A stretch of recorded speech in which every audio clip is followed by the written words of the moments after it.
Hi, I'm Mike, and let's talk about space.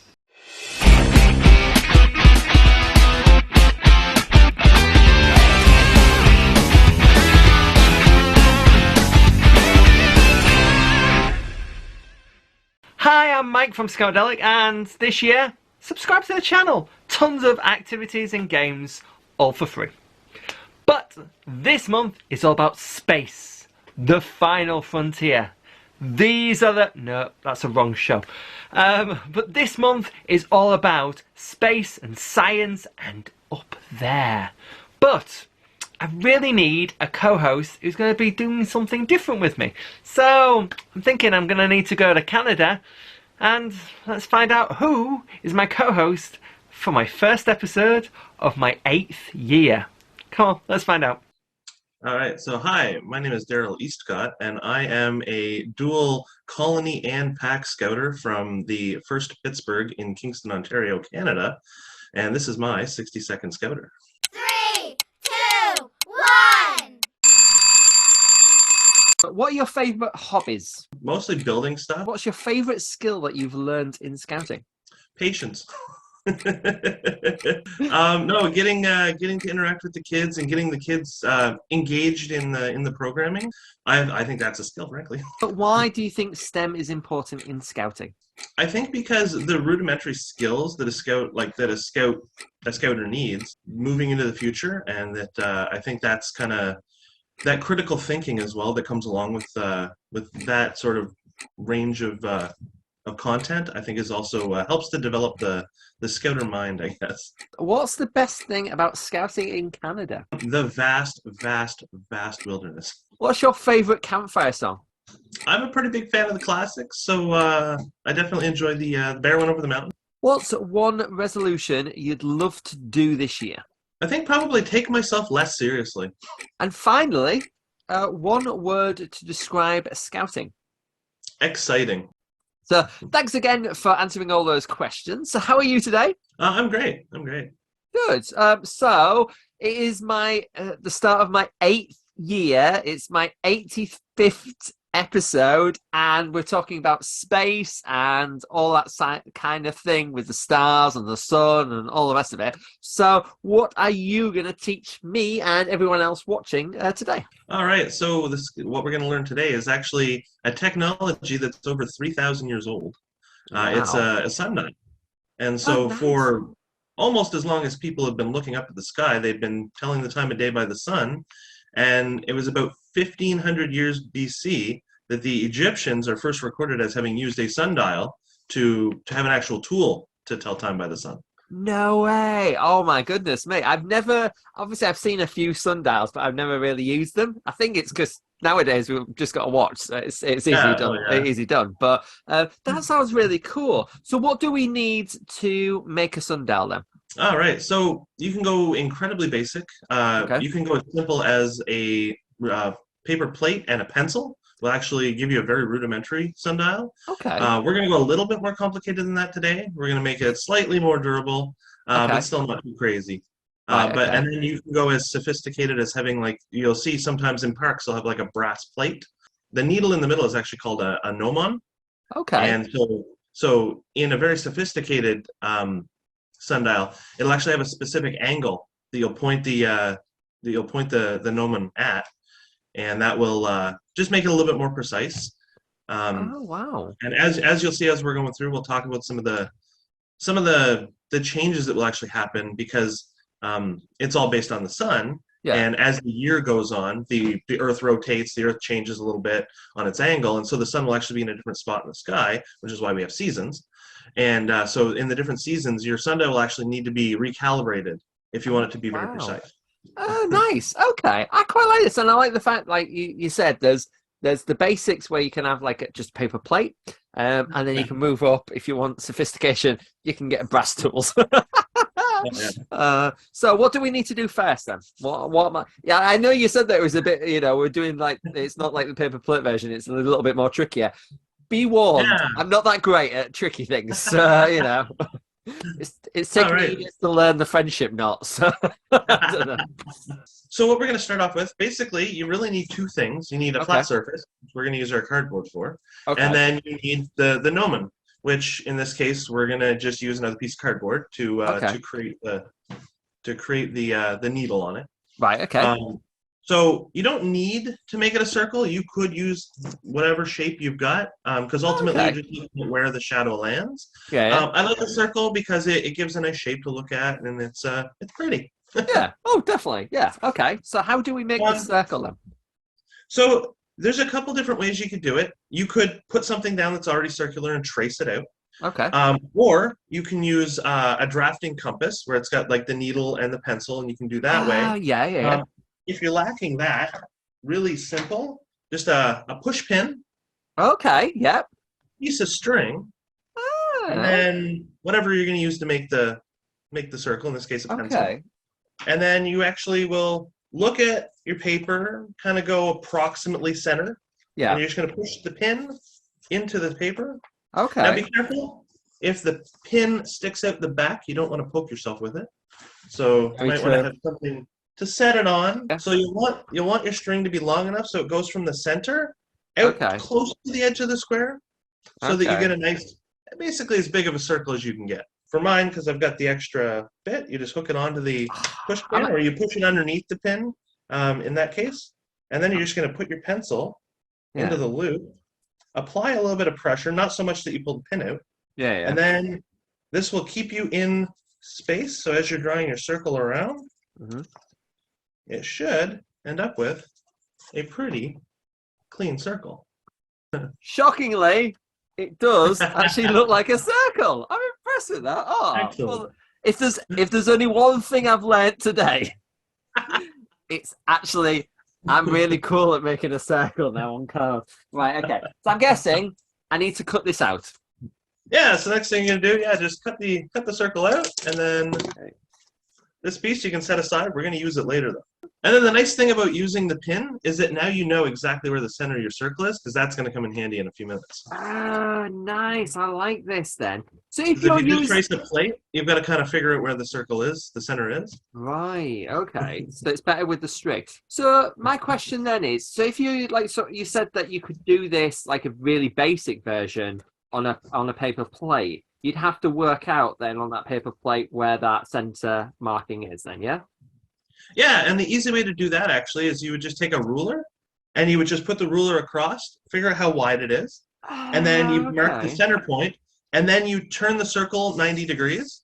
You put the ruler back down, and now you know what number the center was. You put a mark there, and then the two marks should line up more or less to the center. What's next? What do I need to do? We're gonna take this scrap that we had from our previous cut, Okay. and then because I already started it on an angle here, I'm just going to Okay. cut along and kind of make a bit of a triangle that's sort of a steep pin like this. Oh, right. Okay. All right. Does it matter how long lengthwise it is? Or... Lengthwise, not really. You don't want it too wide because then it can cause weird distortions of your shadow. Right. You want Okay. a fairly good point at the end though, because that point Okay. is going to give you a really good spot to mark when we do our calibration for the time. All right. So now with this, you got this edge that's kind of 90 degrees with the edge here. Yeah. So Yeah. that is going to point away from you when you Right, put okay. your gnomon on the center. Okay. Right. Okay. And so this 90-degree corner is actually going to sit right on where you marked your center, or where your center point is. Okay. So Right. that's going to Okay. provide you with a nice clean center point. This is where you have the option, if you have a glue gun, which I happen to have, you can glue it in place. If you have tape, you can tape it in place. As long as it's sticking up more or less straight, you should be okay. Okay. Oh, look at it's the little things in life that make me happy. But so I've done that then. So what's our next venture? What do we need to do here? All right. So this is where you're kind of done with the initial setup. It's that simple, really. Oh, nice. The Okay. next thing would be to do the calibration. Mhm. Unfortunately, the calibration is actually a full day affair, because what you'll want to do Mhm. is at the first light, basically, Oh, right. Okay. you would find a spot outside that's nice and clear. You got lots of sunlight. Make sure it's a sunny day too, because you'll need the sun to actually tell the time by the sun. Yeah. But yeah, so what'll happen? I'm gonna kind of turn this a bit so we can. I'll use my light that's above me that's creating. Oh, okay. Kind of. Right. You can Okay. see, like, as the day would go on, Yeah. the sun changes position in the sky. Your shadow would Okay. move across the board. So what you would do is you would Wow. find a spot to put this where the sun is going to be shining on it. Yeah. And you always want to put the top of your, like, where it would be pointing away from you if you've got the perfect 90 degrees. Okay. You want to put that to true north. So not Right. magnetic north, but true north. So a compass isn't going to do you good to figure out where you need to go. Right. You're going to need to go off of the map. Right. And that's because true north is where the actual rotating pole is. And so because Okay. the Earth is rotating, we Yeah. want to make sure that's pointed towards true north. Right. And then as the sun moves across the sky at each hour, so you want to set an alarm on your clock. Unfortunately, you need a clock to calibrate your sundial. And so every hour, Okay. Yeah. so every hour you'll go out and you'll say, okay, when I looked at this, okay, my shadow is here. So you'll put a little tick, Right. and then you'll write the Okay. number. So say it's 7 a.m., you write a 7. Right. Okay. And then the next hour, you put another tick and you go 8 o'clock. Yeah. And then you would go along.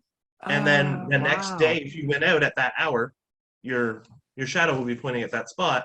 So you'll know what time of day it is based on where it's pointed. And the other thing, too, is if you happen to take a trip to the southern hemisphere, you'll actually base it off the South Pole, not the North Pole, because that's your closest pole, Right. Okay. celestial pole. Yeah. Yeah. Wow. So, because if you had it the other way, your shadows would end up weird. You Yeah. could still kill the time by it. It wouldn't necessarily be as appropriate. Yeah. Oh wow! I think that is it. That is such a simple thing to do, and like you said, it's something that you could actually do on a camp, for example. So Oh, yeah. you're going to be out and about anyway, so you could actually make it so that you do everything. Like you do an activity, and then okay, it's the hour. Everyone out there, mark your little times. That is, I think that's an amazing thing. I'm going to be doing this tomorrow. I'm going to be sort of figuring out where is 12, where's 1, and so on and so forth.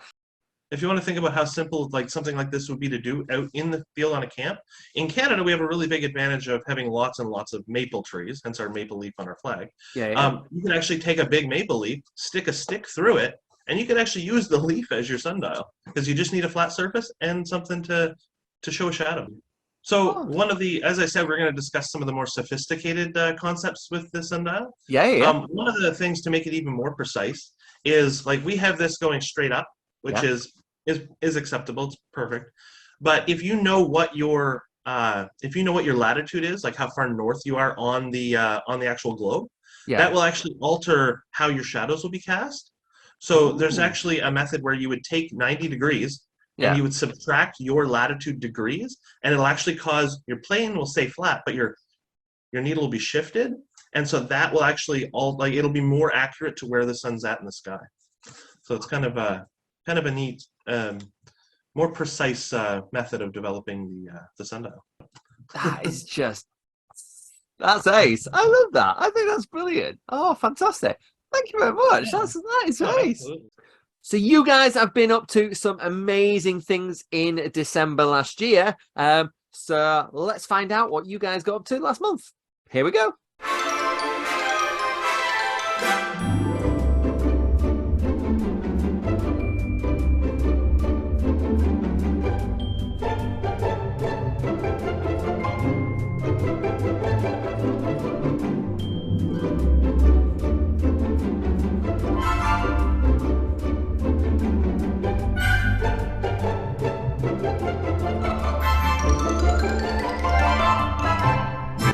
All right, we want to find out what you've been up to this month, so send in some photos via Facebook, Instagram, or Twitter, and we'll see what's been happening in the month of January.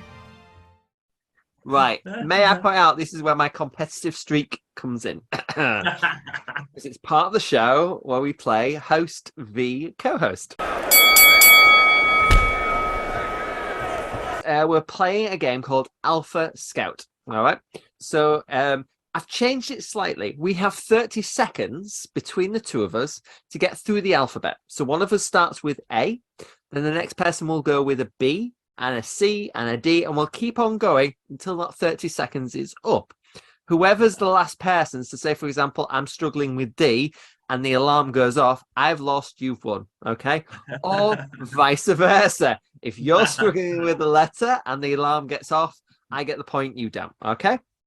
There are 9 new categories in here, in my orange envelope of doom, okay, that people have suggested online. So last year and last month, my co-host lost, which means you get to go first. So there are 9 of them. So they're in 1 to 9, kind of. So what number would you like? And I'll try and grab that one. 7. 7. Are you ready for this? I hope so.